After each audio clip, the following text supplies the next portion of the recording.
Chris Palermo here. Your co-host, Chuck Slavin. Chuck, what's shaking, buddy? Not much. How you doing? I'm doing good. Not only a co-host in this thing here, but Chuck, you're going to be doing our very first segment. You're our very first guest, okay? Nice.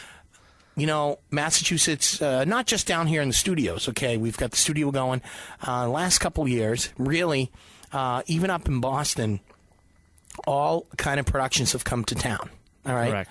Now, the reason why, Chuck, we call you the mayor of background actors is because you are on every set, okay? And you just have an incredible network of people, and somehow you have an inside track. Besides smelling nice and looking very handsome today here in the studio, almost as handsome as the host, but that is why Chuck and I are in movies, but that's a different segment, and we'll go off on that in a little while. That'll take about 30 seconds, right?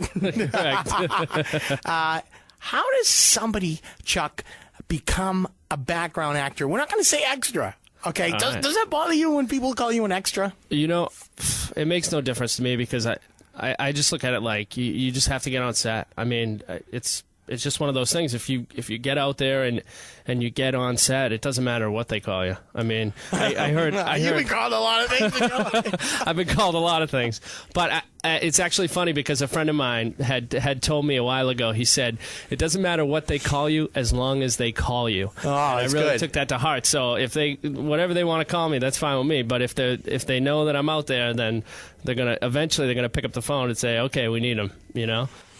Okay, Mr. Let's this show is all about practical info. First of all, tell us, what is an extra? What function does a background actor perform on a set?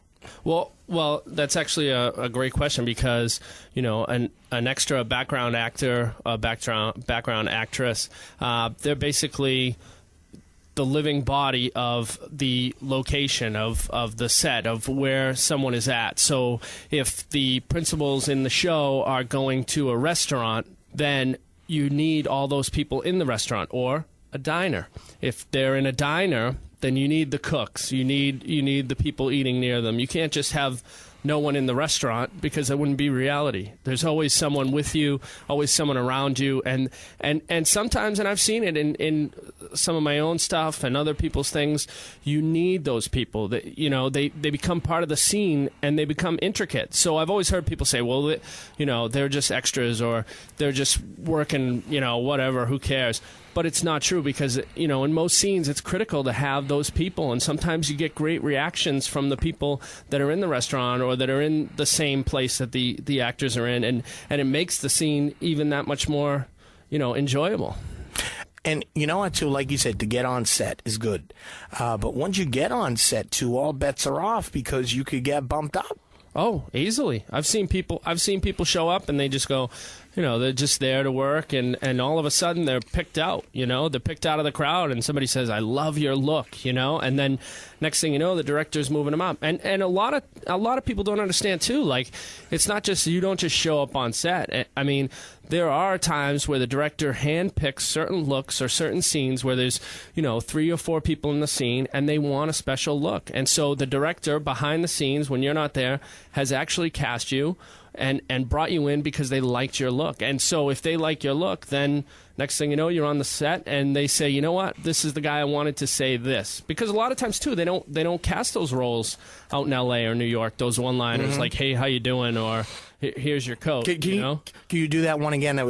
We're getting excited. How do you say that? Hey, how you doing? Hey, how you doing? or anything, you know. Maybe it's a family scene or something, and they want some family members there. You never know. You could get bumped up, and they could say, "Hey, say this." I was on set down in Rhode Island, and I was doing some background work, and it was some firefighters. And I remember there was a line. It was like, "Hey, Chief, check this out," and they just grabbed one of the guys, and they wanted him to say it. And then from there, wow. Not even before he was done saying it, they're already over with the paperwork, giving him the bump up. So you never know. I mean, and that's why, like I say, I'm such a proponent of just get yourself on set, you know, just get there if you can, and just be there, because that's a lot of it. It's about being there, because you never know when that magic moment is going to happen.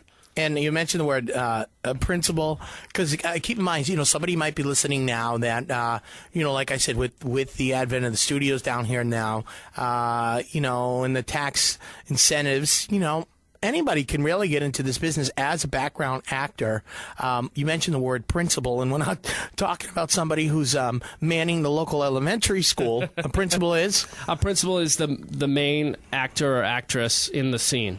Take, for example, Ethan Hawke or Donnie Wahlberg or one of those guys. If they're in a certain scene, they are the principal of the scene. So they're the principal. Well, I'm thinking, Chuck, there needs to be more Italians. As principal actors. I had the fortunate experience working with you on the indie film Four Single Fathers. Yep. Was that the proper name? Yep, that's the name. And this is, it was an all-Italian crew. Oh, yeah. And usually, the set, they kind of bring around, cheese and crackers. Did you see they had a cappuccino guy run espresso out and cappuccino? Yeah. That's the way I want to do it, man. I'll tell you.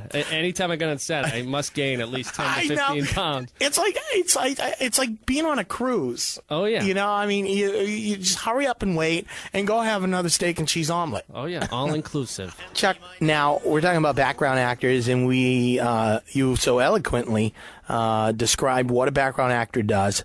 Now, how the heck do you become a background actor or an extra?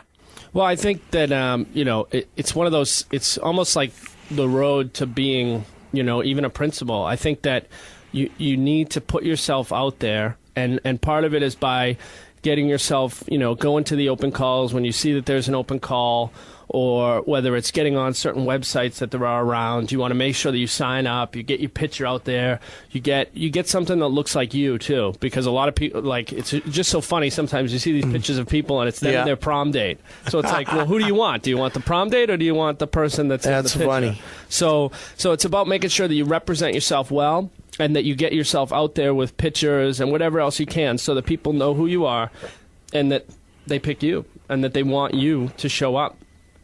And a lot of times they'll like your look. Yeah. But, it's about making sure that even if it means that you take just a regular camera and take a picture of yourself, you never know. Because sometimes it could be something that they're looking for. They could be looking for, the guy who's 5'9" or whatever other height, Yeah.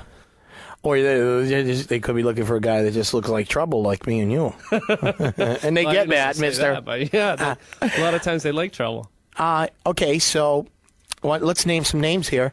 Where do they start? Some local casting companies in the area. There's a bunch. I mean, you can get yourself linked up with Jody Purdy Quinlan.